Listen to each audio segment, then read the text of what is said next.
Hari ini pertemuan ke-9 ya, materi sudah saya upload ya semuanya sampai pertemuan ke-14 sudah saya upload materi global lah ya, materi global. Tapi nanti secara rinciannya akan saya jelaskan di setiap pertemuan. Jadi untuk global yang mau tahu apa sih materi kita gitu ya sampai pertemuan ke-14 itu bisa dilihat di LMS ya. Sambil menunggu presentnya.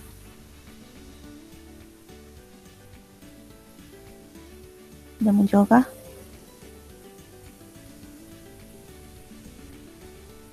Bu. Oke, sudah muncul ya. Nah ini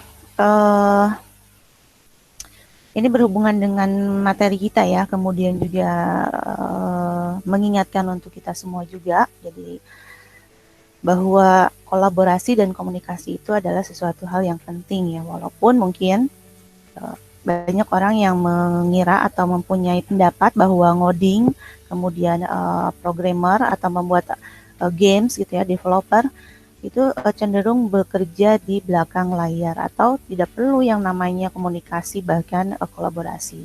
Justru hal ini sangatlah diperlukan ya.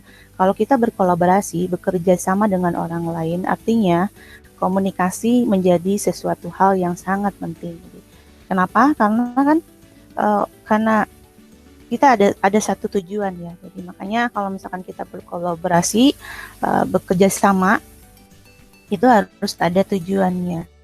Jika kita bersama tapi tidak tahu sih tujuannya, yaitu berarti harus dicari dulu ya tujuannya.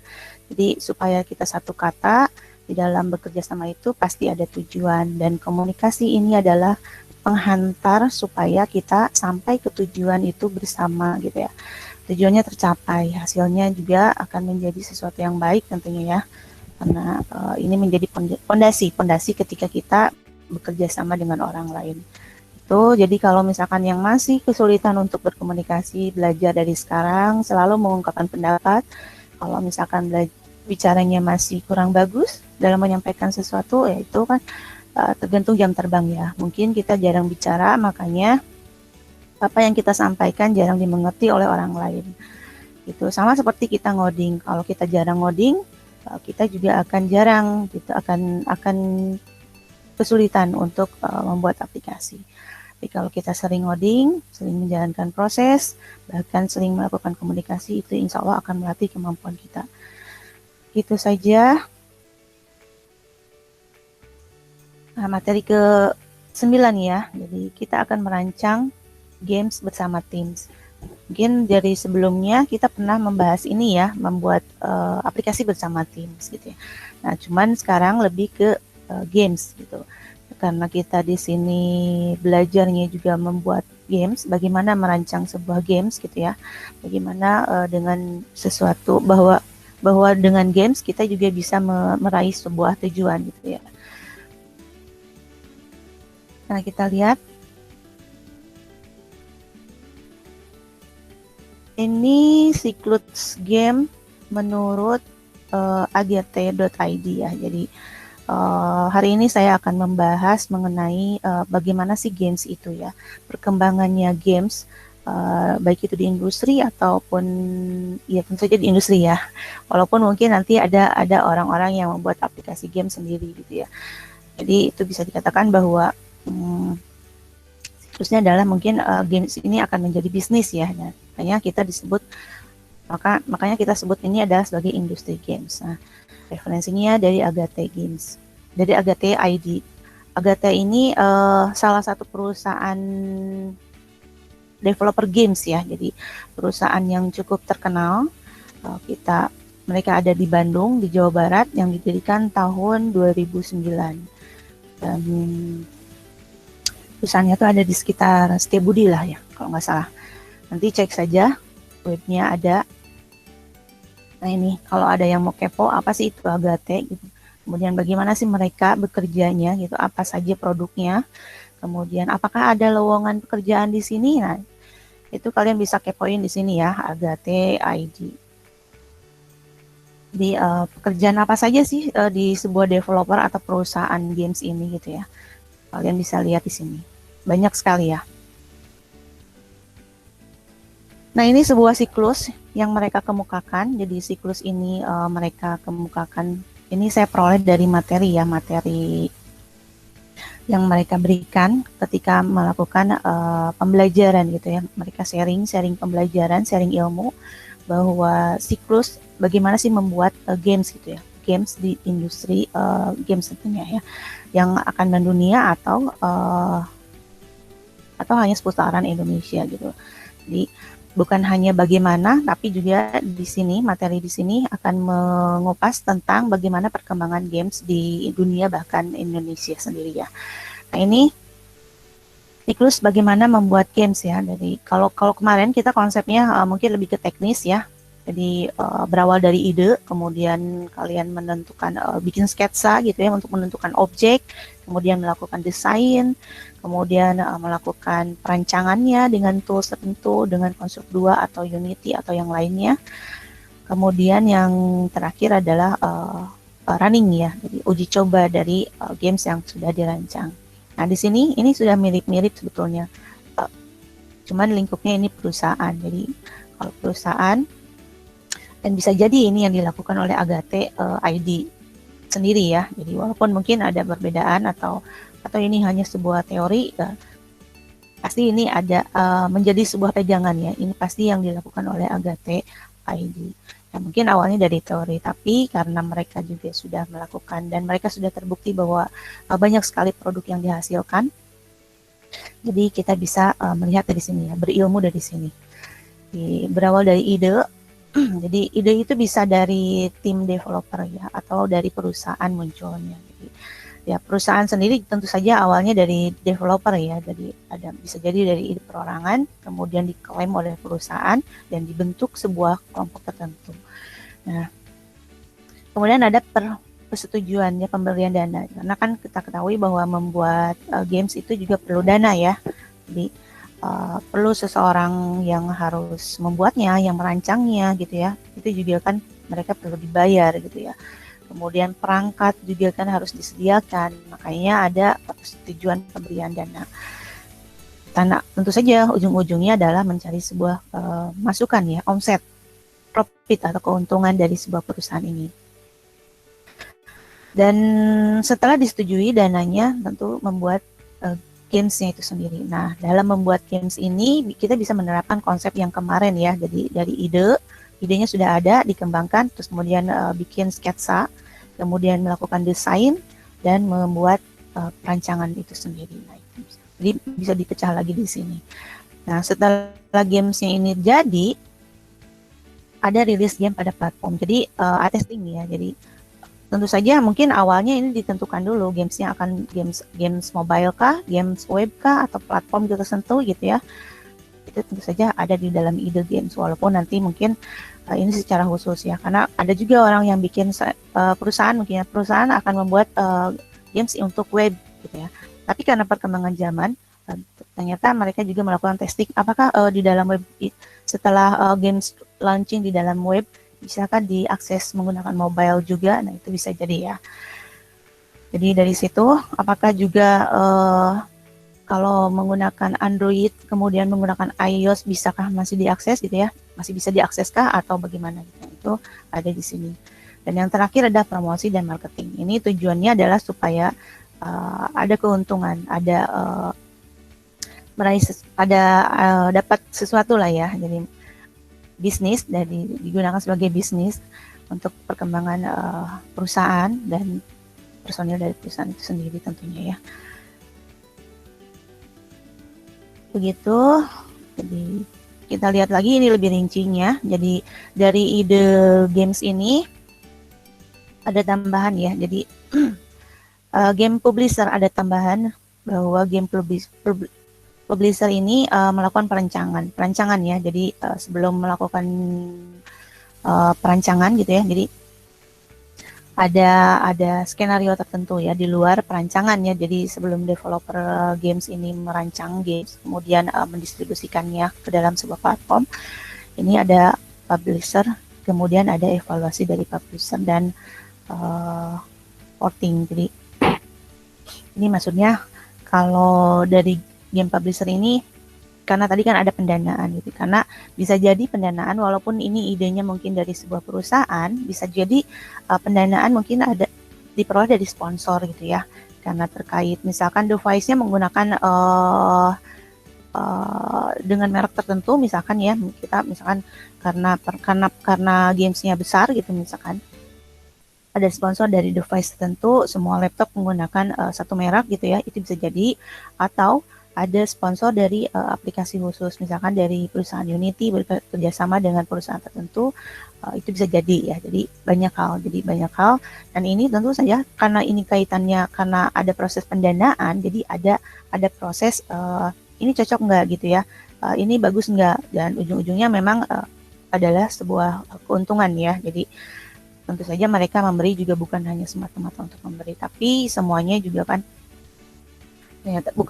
bukan hanya mematok ke keuntungan saja, tapi bagaimana melakukan yang terbaik, kemudian ini semua berhasil. Dan tentu saja ya, keuntungan adalah, walaupun keuntungan adalah yang pertama, tapi keuntungan juga akan menjadi target terakhir ya. Jadi intinya adalah proses yang baiknya ini.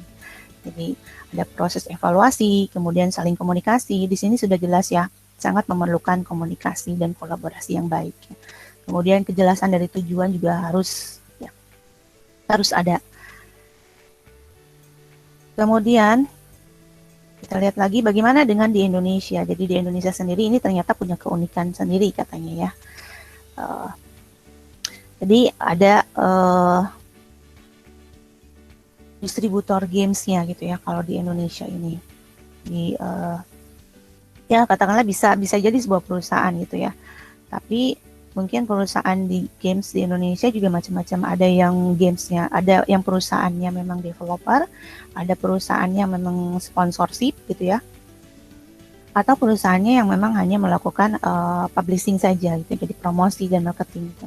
Itu ada keunikan sendiri. Kenapa? Mungkin karena keterbatasan juga ya, karena keterbatasan di Indonesia, bahwa perusahaannya mungkin masih kecil-kecil, atau bisa jadi pelaku dari perusahaan itu sendiri mungkin masih belajar gitu ya, masih mencari tahu bagaimana sih membuat sebuah perusahaan games. Nah, mereka bisa memulai dari kecil-kecilan gitu ya, dari ide, kemudian mencari sponsor dari luar gitu, pendanaan, bisa jadi begitu. Atau ada yang orang-orang yang memang mereka punya uang tapi tidak punya keahlian dalam programming atau membuat game gitu ya, developer game, tapi mereka membuat perusahaan yang menjadi sponsor. Itu bisa jadi ya. Tapi ini prosesnya tentu saja sama gitu ya, kurang lebih sama. Jadi cuman ini ada games online ya, games online. Jadi games online juga bukan hanya berbasis web, tapi mobile juga bisa. Jadi, karena kita ketahui kan games mobile juga rasanya kalau nggak online juga kurang seru ya. Ini games online, kemudian ada pembelian lisensi dan ada promosi. Ini ada tentu saja di sini ada perjanjian tertentu ya. Jadi dan developer dan distribusi platform ini dibuat terpisah. Jadi mereka lebih memprioritaskan bisnisnya gitu. Bagaimana supaya games ini berhasil dan menghasilkan omset gitu ya, profit. Dan yang menjadi patokannya adalah lisensi hak cipta. Jadi ada di Indonesia ini sangat tren dengan menggunakan sistem seperti ini. Jadi tetap ya, hak cipta ini membuatnya siapa gitu, masih tetap dihargai lah ya. Jadi istilahnya siapa yang mempunyai ide gitu ya, kemudian siapa yang tim yang bertanggung jawabnya, mendevelopnya gitu. Ini ada di lisensi hak cipta itu sendiri. Kemudian ini lebih rinci ya, menjelaskan kerincian dari yang tadi, bahwa keunikan di Indonesia. Jadi ada dua bagian, jadi ini game online, kemudian yang tadi lisensi dan promosi.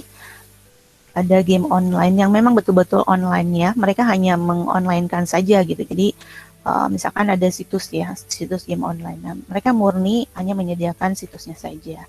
Ada juga bagian bisnis game developer.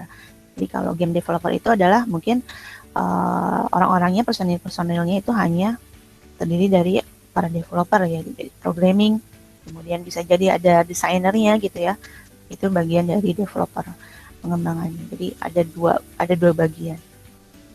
Karena seperti kita ketahui yang membuat aplikasi gitu ya, makanya pembuat aplikasi jarang komunikasi. Sebetulnya tidak menutup diri ya, tapi dalam bisnis juga ternyata diperlukan ilmu khusus. Makanya ada pemisahan ini. Jadi supaya yang mendevelop bisa fokus menghasilkan sebuah produk yang bagus gitu ya, yang berguna, kemudian bisa menghasilkan profit.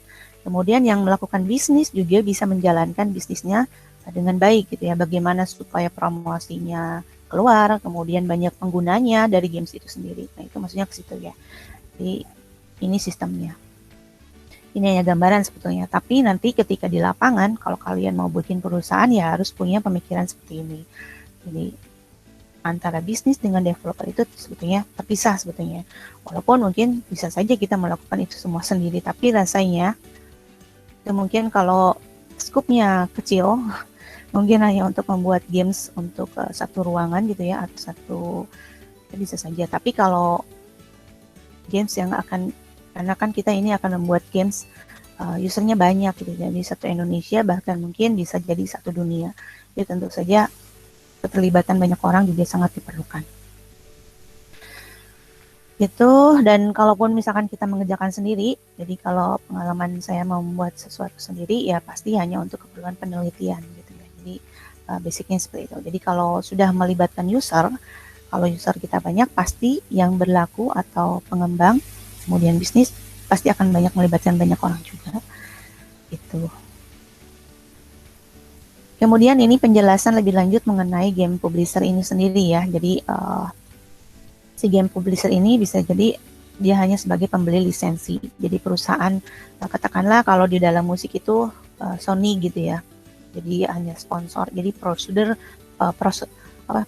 gitu ya. Produser ada di situ gitu. Kemudian ya kalau misalkan mau bikin klip juga mungkin bisa di situ juga ya. Ada hal-hal.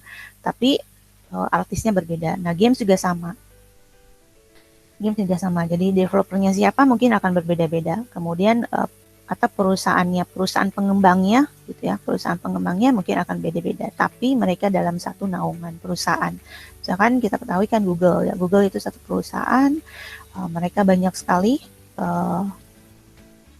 platformnya gitu ya, dari mulai Google Play, kemudian Firebase juga termasuk dari platform Google Email, Google Searching gitu ya,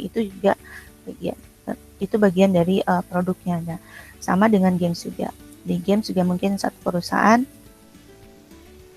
game EI gitu ya, atau Sony juga membuat games ya, banyak lah. Jadi mereka satu perusahaan tapi gamesnya apa itu. Kemudian kalau contoh games mobile itu seperti apa sih, saya lupa, yang gamenya itu Sugar Crash gitu ya. Kemudian banyak lah ya, saya jarang main game tapi sedikit tahu. Nah ini, kalau ini Lito, Megasus, Creon gitu ya, itu banyak lah. Nanti kalau misalkan mau kepoin ini gamesnya apa aja dari perusahaan ini, bisa dilihat dari situ. Kemudian ini tugas dari games publisher ya, lebih detail mengenai tanggung jawab. Jadi mereka mendanai proses pembuatan games ya. Kemudian karena mereka yang mendanai, mereka yang ngemodal istilahnya, mereka juga yang melakukan penjualan dan promosi. Jadi bagaimana supaya modal mereka kembali gitu, akan mendapatkan keuntungan.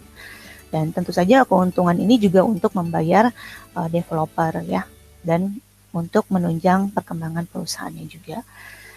Kemudian juga di sini biasanya si publisher ini memegang hak atas IP ya, jadi intellectual property dari sebuah games gitu ya. Jadi kalau misalkan ada lisensi atau paten gitu ya, bisa jadi ini dipegang oleh publisher. Jadi jarang sekali. Jadi kalau kita ketahui kan artis itu jarang sekali yang ininya artisnya gitu ya. Mungkin yang terkenal ada artisnya, tapi di balik itu adalah perusahaannya gitu. Sama dengan games juga gitu ya. Mungkin gamenya yang terkenal, tapi di balik itu perusahaannya yang memegang akses hak cipta. Kemudian juga publisher ini juga belum tentu ya, belum tentu menguasai teknik bagaimana membuat game. Jadi seperti tadi ya, karena antara bisnis dengan developer atau pengembangan itu terpisah. Jadi biasanya kalau orang-orang bisnis ya orang-orang ekonomi, biasanya katakanlah seperti itu ya. Jadi, walaupun tidak harus seperti itu, tapi umumnya biasanya orang-orang yang melakukan bisnis adalah orang-orang ekonomi. Mereka yang menguasai bagaimana melakukan public speaking, kemudian bagaimana mereka melakukan marketing gitu ya. Tapi dengan orang-orang yang developer ya tentu saja mereka fokus ke pembuatan saja. Gitu. Jadi, karena rasanya tidak bisa kita bisa melakukan semuanya. Jadi, walaupun kita bisa saja sebagai misalkan sebagai seorang developer atau programmer, apakah kita tidak boleh berjualan? Boleh-boleh saja. Gitu. Ya, itu sebagai latihan karena di dalam kolaborasi juga diperlukan sebuah kemampuan komunikasi gitu ya. Itu untuk melatih komunikasi kita. Kemudian juga untuk karena walaupun developer itu adalah fokusnya ke dalam pembuatan aplikasi, tapi sebetulnya dia juga sedang menjual skillnya gitu ya. Bagaimana supaya skillnya bisa berharga?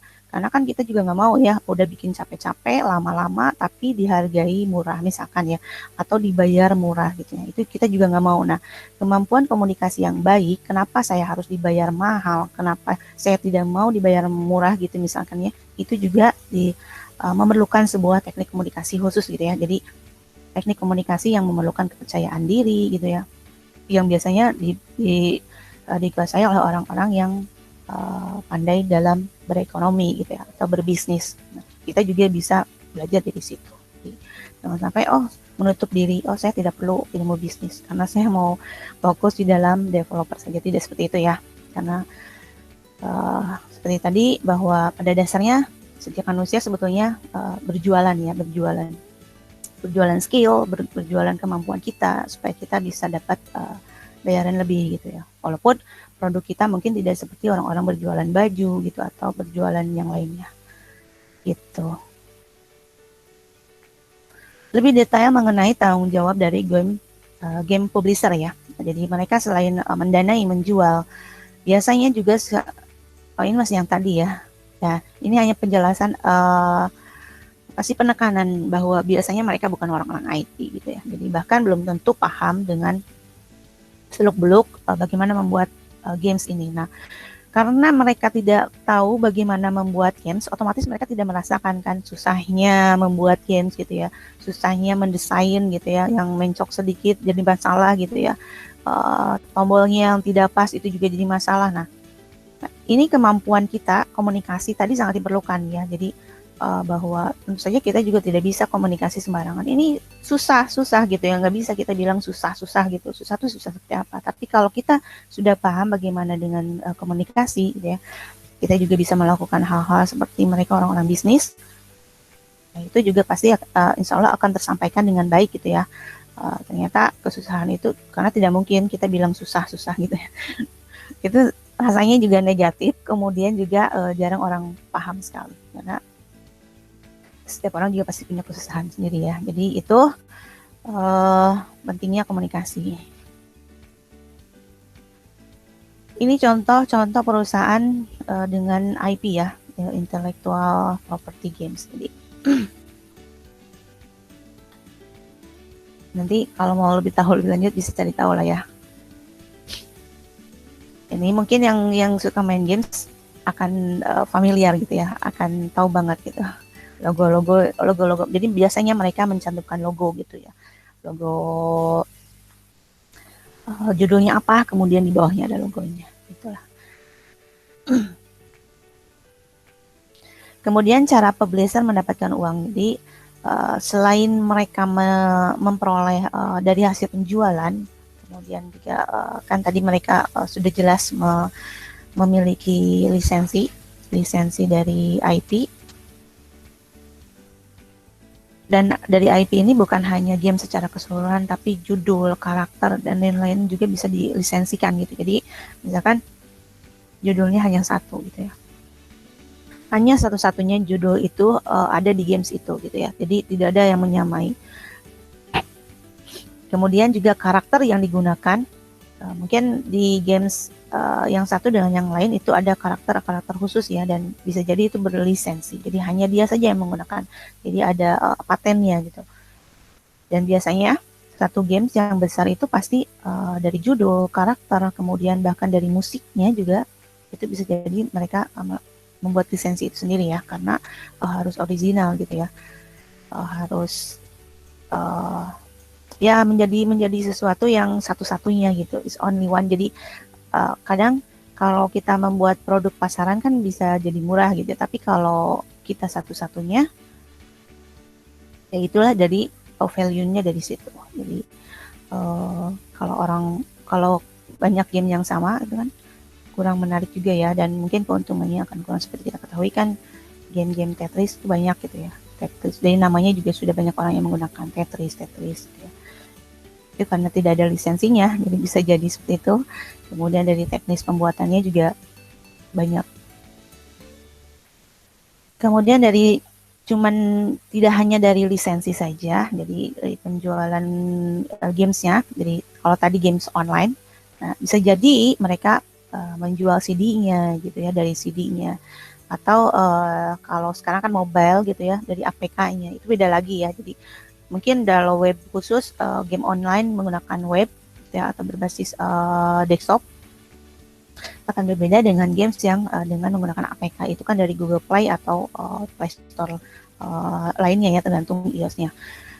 Itu beda lagi gitu ya. Itu jadi otomatis sebagai masukan tersendiri, sebagai masukan keuangan ya, jadi profit. Kemudian juga seperti item mall ini seperti kalau tadi kan ada karakter ya, bisa jadi stiker, kemudian juga kaos atau spanduk gitu ya, atau background itu juga bisa menjadi omset sendiri gitu ya.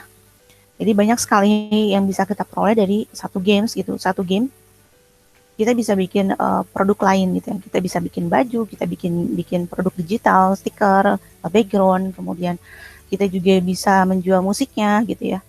Banyak hal.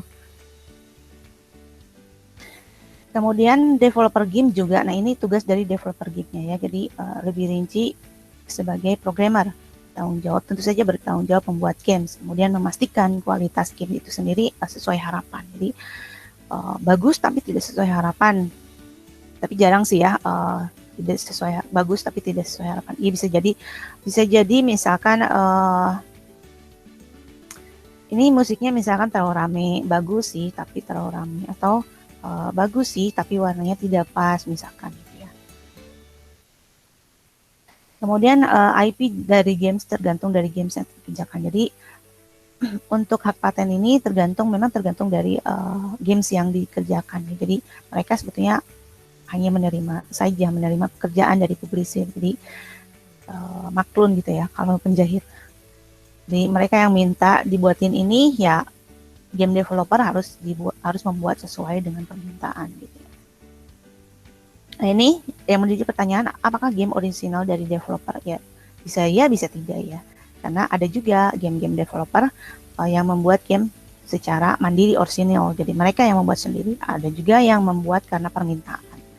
Membuat aplikasi juga sama seperti itu ya. Ada perusahaan yang membuat sendiri atau mereka membuat karena permintaan. Atau kita personil juga bisa, kita membuat sendiri atau kita membuat karena permintaan. Kemudian tugas game developer ini umumnya adalah tim ya. Kalau developer itu umumnya tim gitu. Bisa jadi, walaupun bisa saja mereka sendiri gitu ya, atau saya sendiri gitu ya, atau kalian sendiri gitu ya.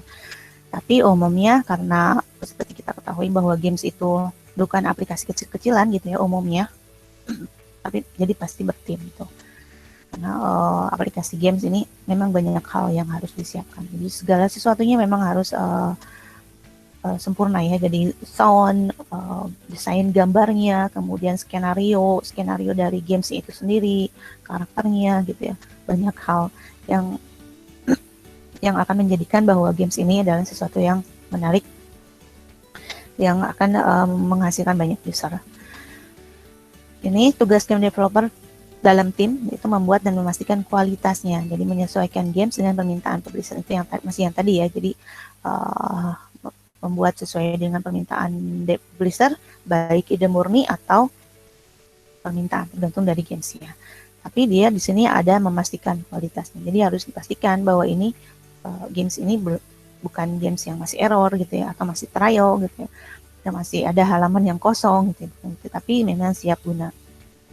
Itu harus diperhatikan, dan otomatis pasti akan ada banyak lagi penjelasan dari bagaimana game developer ini menjaga kualitas. Pasti ada detail lagi, jadi banyak sekali ya. Jadi kalau kita ilmu yang harus kita pelajari. Dari mana developer mendapatkan uangnya?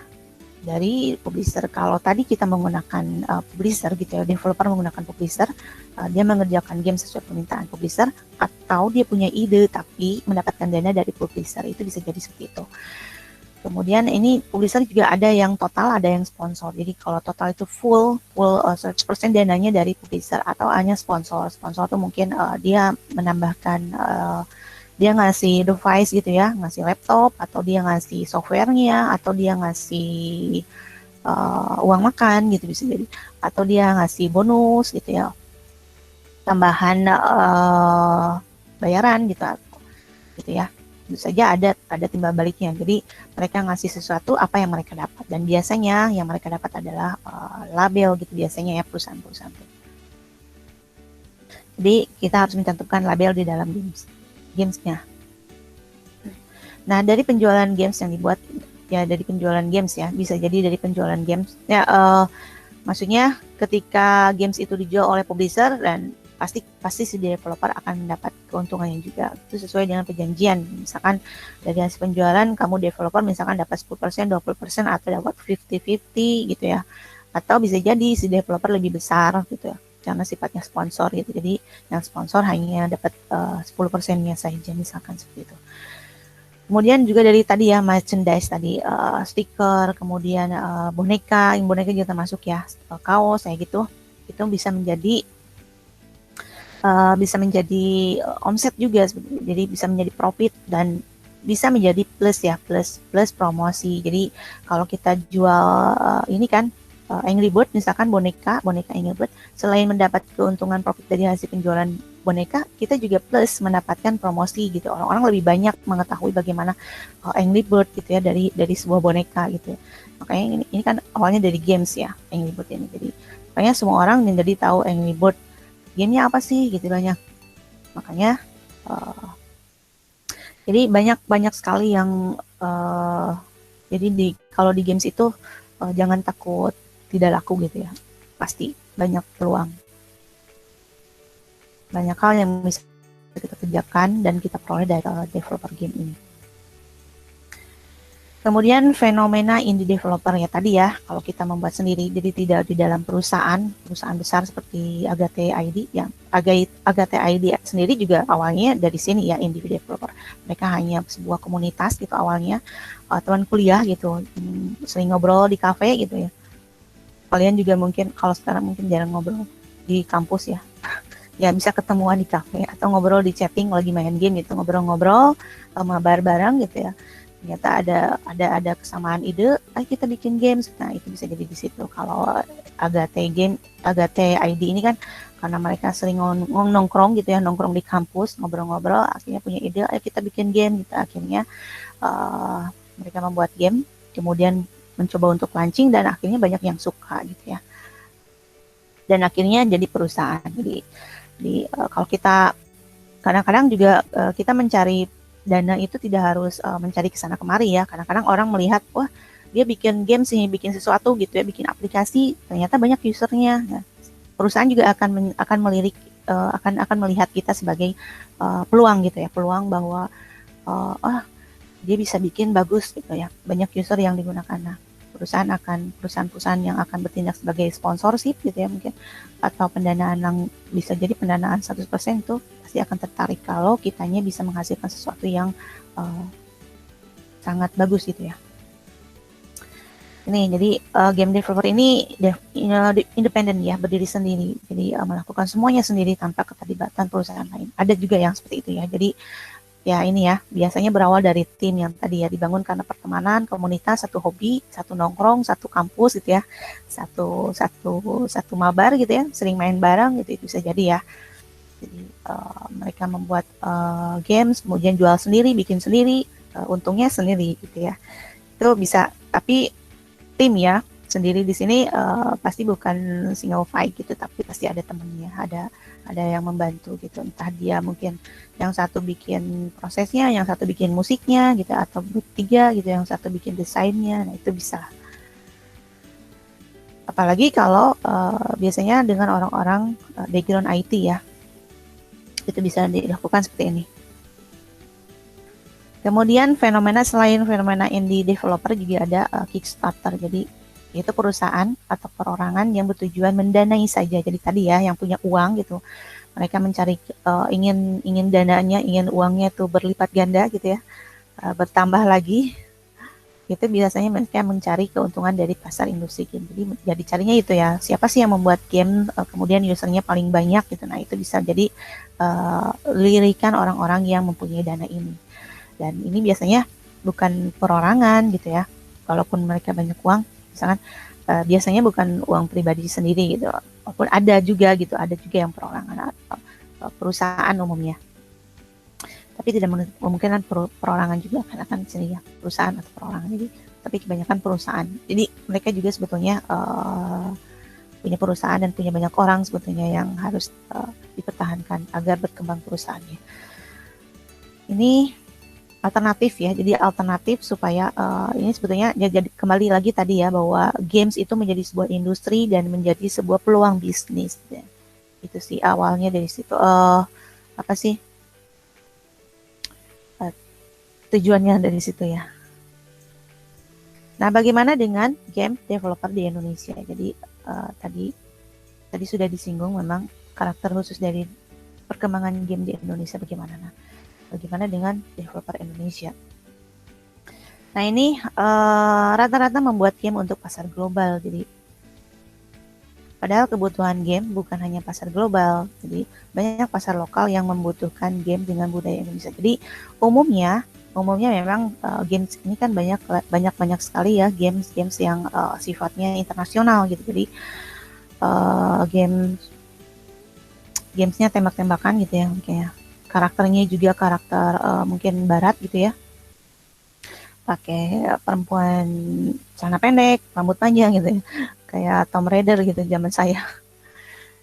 Bisa jadi seperti itu, tapi padahal sebetulnya gitu ya, game-game dengan tokoh-tokoh lokal gitu ya. Jadi seperti kita ketahui kan Indonesia banyak sekali ragam budayanya ya. Jadi kita baju adatnya juga banyak, kemudian banyak agama juga kan, agama Islam, agama Nasrani dan sebagainya gitu ya.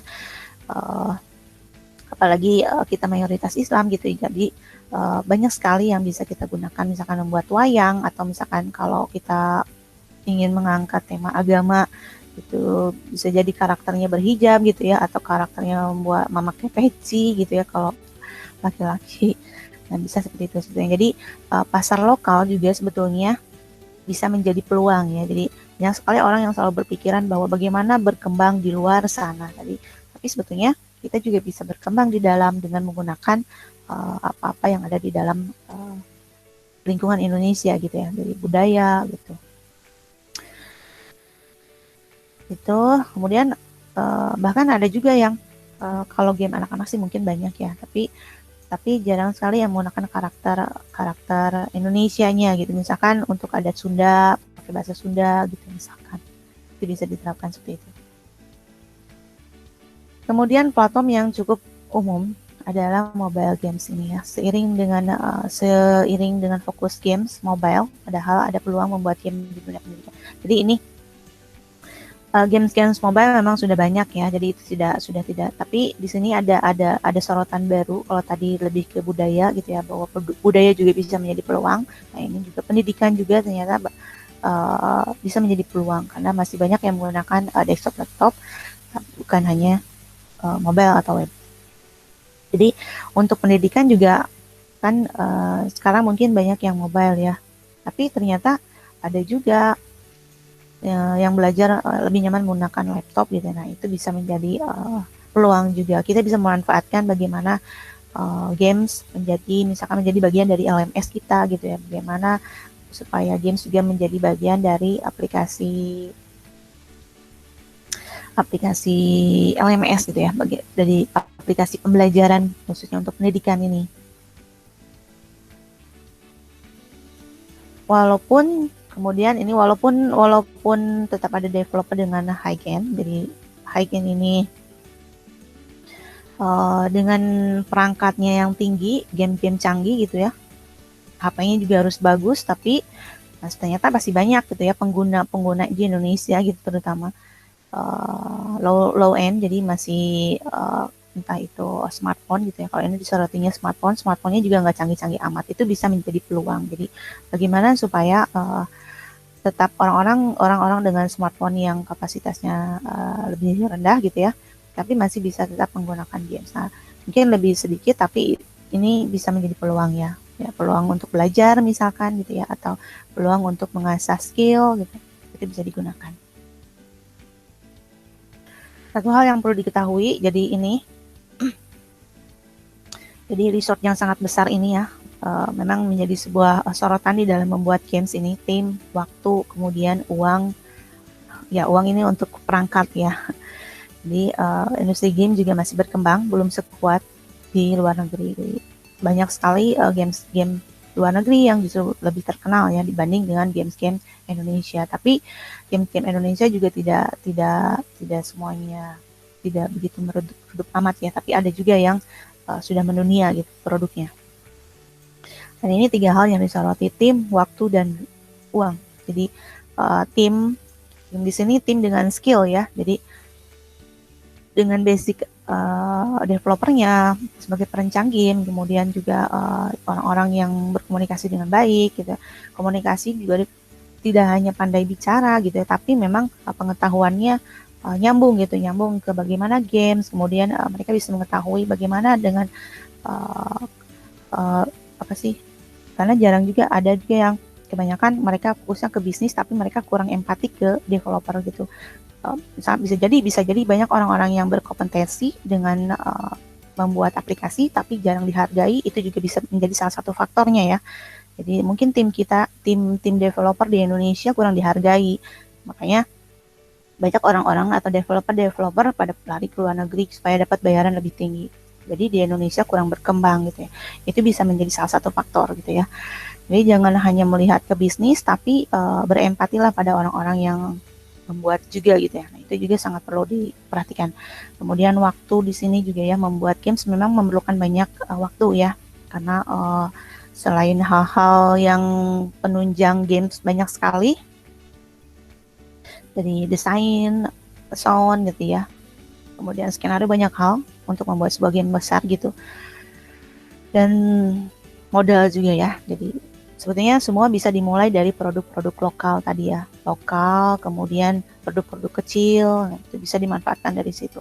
Dengan kita sedikit demi sedikit, insya Allah perkembangan game di Indonesia akan semakin besar. Nah, kesimpulannya adalah membangun game yang besar diperlukan tim, dan ini adalah peluang di Indonesia. Jadi tim di sini menjadi salah satu poin yang paling penting, bahwa masih sedikit developer di Indonesia gitu ya. Walaupun sekarang lagi gencar-gencarnya banyak sekali beasiswa untuk menjadi developer gitu ya. Kemudian juga ini ya, jadi developer di Indonesia masih minim. Kemudian sedikit sekali tenaga IT, sarjana IT yang jadi programmer. Jadi walaupun bisa jadi mereka backgroundnya adalah IT, lulusan sarjana informatika, tapi ngodingnya kurang, tidak bisa gitu ya. Ini menurut koran lokal ya, jadi tahun 2019. Kemudian berita tahun 2020, jadi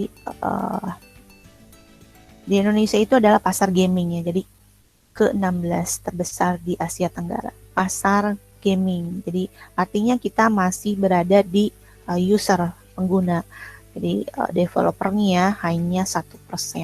Jadi kurang dari 1%, 1% juga kurang ya. Jadi masih sangat sedikit. Jadi peluang untuk menjadi developer masih sangat terbuka. Jadi mulai benahi diri dari sekarang supaya sedikit saingannya ya jadi developer. Ya. Kemudian ini data ya, data ini sebetulnya masih dari Kompas. Data tentang aplikasi mobile ya. Banyak penggunanya, ini aplikasi mobile WhatsApp, kemudian ini games ya. Kita soroti yang gamesnya, ini game. Ini bisa menjadi contoh game apa sih yang banyak disukai gitu ya. Nah, ini bisa menjadi contoh pegangan atau harapan kita ya, semoga nanti saya bisa bikin game ini gitu. Among Us ini termasuk ya, Mobile Legends, kemudian banyak. Berikut ini adalah peran yang ada di dalam game developer. Jadi silahkan kalian mau jadi apa gitu ya. Jadi terkadang kita kehilangan semangat ya. Mungkin kita tidak punya mimpi gitu ya. Nah, tidak ada salahnya mulai dari sekarang bermimpilah. Misalkan saya mau jadi game programmer, saya mau jadi desainer game, kemudian saya mau jadi artis game gitu ya. Artis game ini yang membuat karakter ya, kemudian mau jadi game audio. Nah, itu walaupun ini rasanya tidak mungkin karena saya tidak punya perangkat saja, tidak punya misalkan. Tidak ada masalah sebetulnya, nanti dengan kita punya harapan, di harapan itu bisa menjadi doa gitu ya. Jadi ini mulai dari sini, saya mau jadi apa gitu ya. Tidak harus ini sih sebetulnya ya, masih ada mata kuliah lain juga kan. Jadi mulai dari situ saya mau jadi apa. Banyak ya, jadi jadi sebetulnya lowongan pekerjaan itu banyak. Kalau kitanya berada di level sebagai pembuat aplikasi, pembuat produk gitu. Kalau sebagai user ya banyak sekali. Di Indonesia sudah menjadi pasarnya. Jadi jangan masih berharap atau menjadi saya mau jadi pegawai apa gitu ya. Tapi bermimpilah untuk yang lebih tinggi, mengangkat Indonesia ya menjadi developer. Ini satu-satunya, bukan satu-satunya ya, salah satunya bisa menjadi harapan. Kemudian udah education dulu, sampai di sini ada yang mau tanyakan? Kalau tidak ada kita lanjut ya. Kalau tidak ada lanjut, ini penjelasan sebagai praktikum hari ini. Jadi melanjutkan proyek tugas akhir. Jadi sebelumnya saya sudah pernah meminta ya untuk membuat rencana tugas untuk mata kuliah kita. Tugas untuk mata kuliah kita. Jadi silakan dilanjutkan proyeknya. Jadi kalau kemarin mungkin masih ada yang mau ditanyakan, Nadifa silakan, boleh.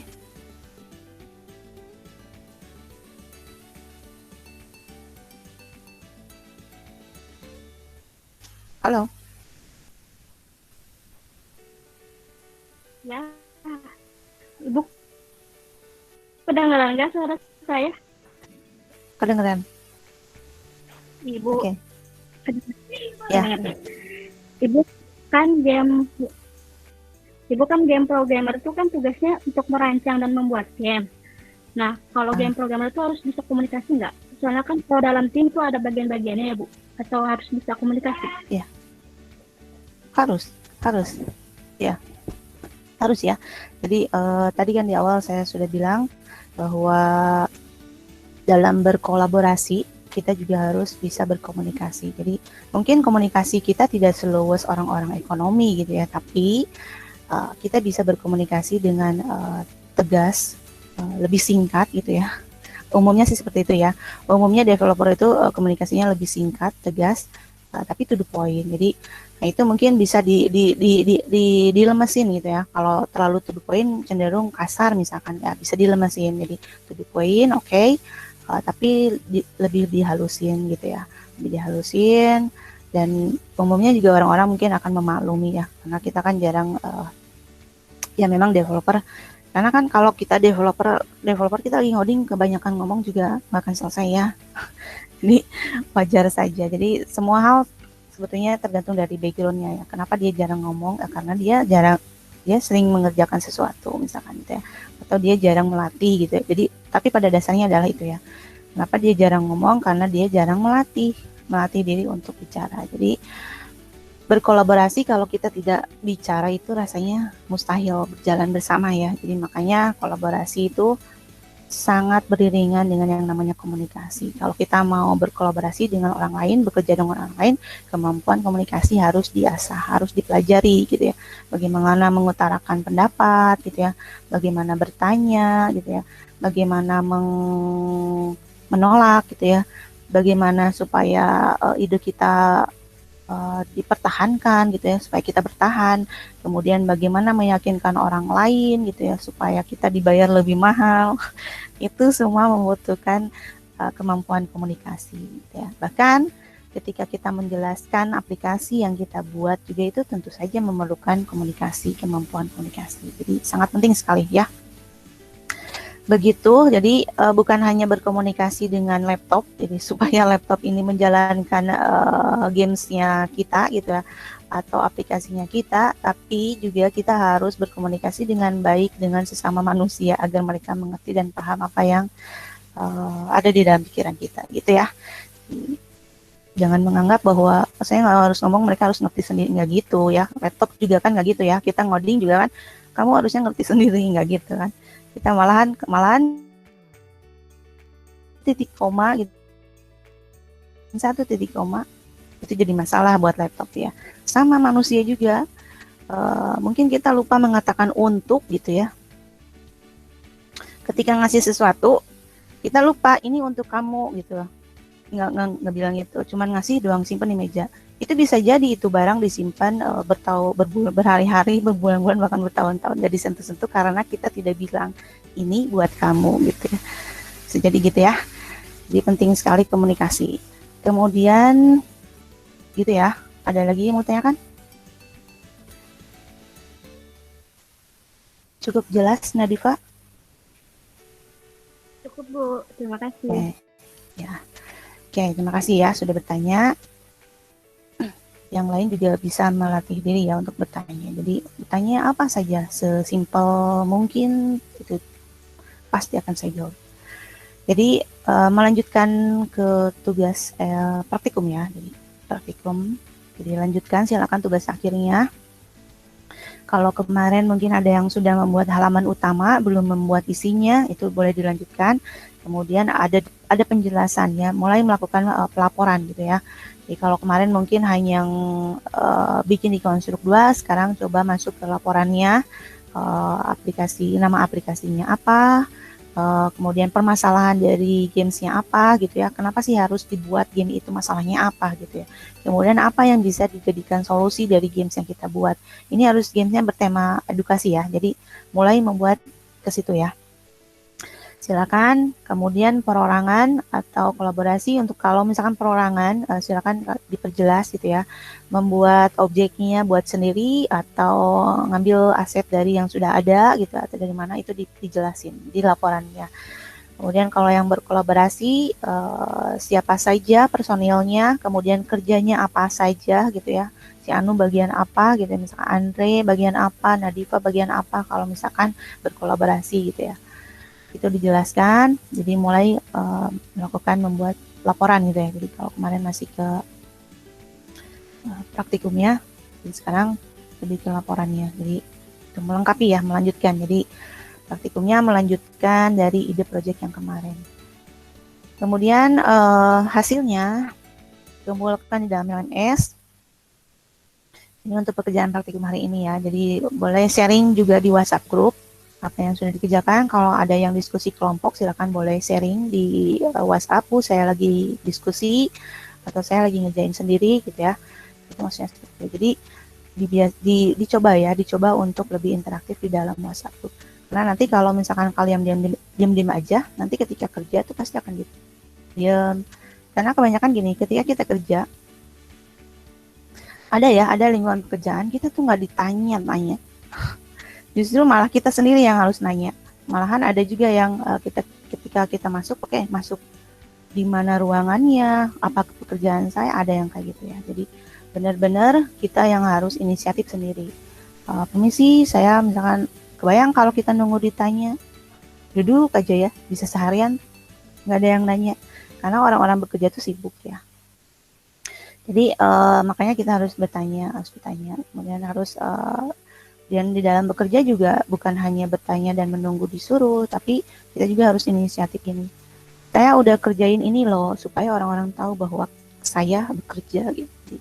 Karena nggak pujian gitu ya. Ya memang harus gitu di dalam dunia pekerja ya harus gitu. Harus kita harus menunjukkan diri apa yang sudah saya lakukan. Saya selalu membuat apa, bukan pamer juga ya, tapi ya itu harus harus dikerjakan, harus dicoba. Nah, nanti kita akan terbiasa menunjukkan diri. Jadi jangan sampai menutup diri.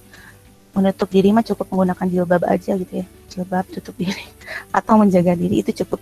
Nah, yang lainnya masalah komunikasi dan lain-lain sebagainya harus terbuka gitu ya.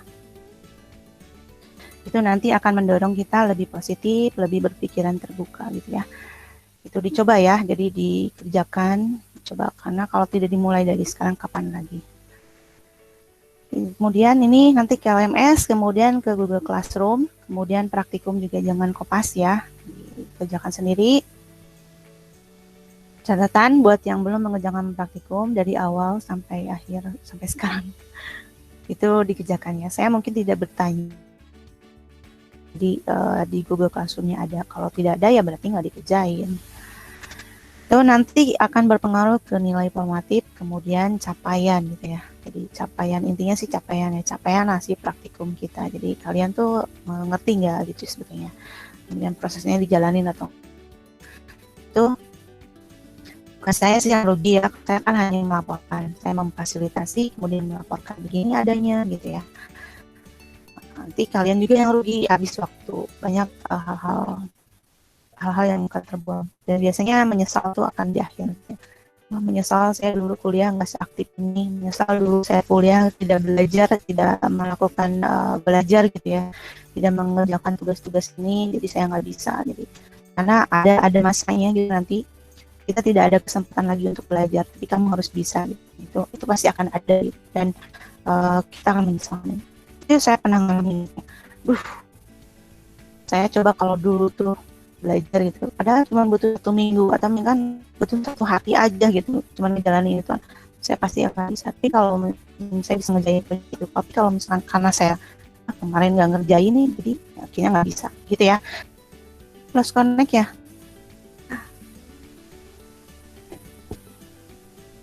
Oke. Saya udah kembali lagi. Udah, Bu. Nah, gitu. Dilanjutkan lagi. Bentar. Oke, udah selesai. Alhamdulillahirrahmanirrahim. Jadi pokoknya intinya adalah latihan itu ya membuat sempurna. Jadi kalau mau sempurna ya banyakin latihan. Jadi tumbuhkan selalu semangat belajar ya. Apapun yang terjadi harus selalu ditumbuhkan. Begitu, silakan kita close pressing ya, close present. Kemudian kalau ada yang mau tanyakan boleh lanjut dan dibuka kembali videonya saya close present. Dibuka kembali videonya. Ada yang mau tanyakan? Sambil ada yang mau tanyakan, silakan.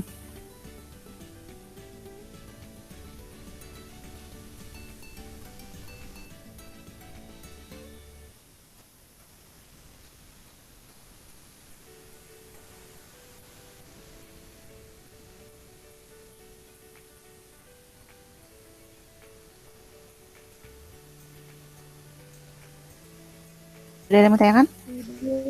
Mau nanya. Ya, boleh. Oke, Yang boleh. untuk laporan awal itu isinya itu apa aja ya, Bu? Kayak yang kemarin atau gimana? Apa? Yang laporan yang hari ini? Yang sekarang? Yang laporan awal itu. Oh ya. Ya laporan awal itu jadi judulnya apa ya? Apa sih judul gamesnya? Judul gamesnya apa? Kemudian juga permasalahannya apa? Solusinya apa? Kalau kemarin kan mungkin masih ngerjain di Konstruk 2-nya ya, belum bikin laporannya. Nah, sekarang mulai kerjakan laporannya. Jadi judulnya apa? Permasalahannya apa sampai harus dibuat game itu. Kemudian solusi yang ditawarkan dari game itu nanti seperti apa. Kemudian objek-objeknya yang digunakan apa saja, membuatnya buat sendiri atau bikin atau ngambil dari aset yang sudah ada, kemudian personil gitu ya sendiri atau kolaborasi, kemudian juga rancangan skenario gamesnya akan seperti apa. Itu skenario boleh coretan ya, boleh menggunakan aplikasi atau dari yang kemarin sudah dikerjakan konsep 2-nya kan sudah ada ya, itu boleh di screenshot misalkan. Tapi dikasih penjelasan ini halaman awal, kemudian selanjutnya tapi belum selesai misalkan belum selesai apanya gitu ya, nah gitu ya, jadi dijelaskan gitu aja sih. Jadi kurang lebih memang seperti yang sebelumnya ya, sebelumnya dengan menggunakan aplikasi atau game. Kita udah pernah belum sih laporan project? Belum ya kalau gamesnya? Belum ya? Belum ya? Ya, belum ya. Jadi silakan saja. Jadi Belum. pokoknya kurang lebih sama lah ya dengan dengan laporan project mobile biasa. Jadi untuk game, jadi sama-sama saja, cuman ini games gitu. Itu saja sih. Cukup ya? Cukup menjawab kah? Nah, Diva? Cukup Bu, terima kasih. Ya, sama-sama. Yang lainnya ada yang mau ditanyakan? Lagi? Ada yang ditanyakan lagi?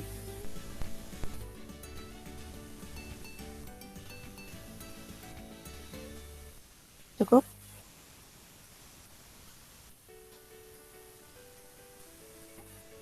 Cukup kah? Cukup ya, oke. Oke. Pertemuan kita di Google Meeting ini kita sudahi dulu. Kalau ada permintaan untuk komunikasi lanjut di Google Meeting, silahkan ya, boleh japri dulu. Nanti kita buka komunikasinya lebih lanjut. Kalau tidak ada, kita buka di WhatsApp Group, kemudian LMS-nya dilengkapi, Google Classroom-nya dilengkapi yang belum-belum. Saya mohon maaf kalau ada salah-salah kata, banyak kekurangan. Selamat menunaikan ibadah saum hari ini. Semoga tuntas sampai akhir. Kita lanjut di WhatsApp Group ya sampai pukul 11.20. Jadi nggak usah ada jeda istirahat karena ada Jumatan ya. Sampai 11.20 gitu saja. Semoga berkah ya buat kita semua dan semoga materinya bisa dipahami dan kalian bisa semangat mengerjakan latihan praktikumnya. Gitu saja. Wabillahi taufiq wal hidayah. Wassalamualaikum warahmatullahi wabarakatuh. Waalaikumsalam. Waalaikumsalam. Ya, silakan boleh close. Ya.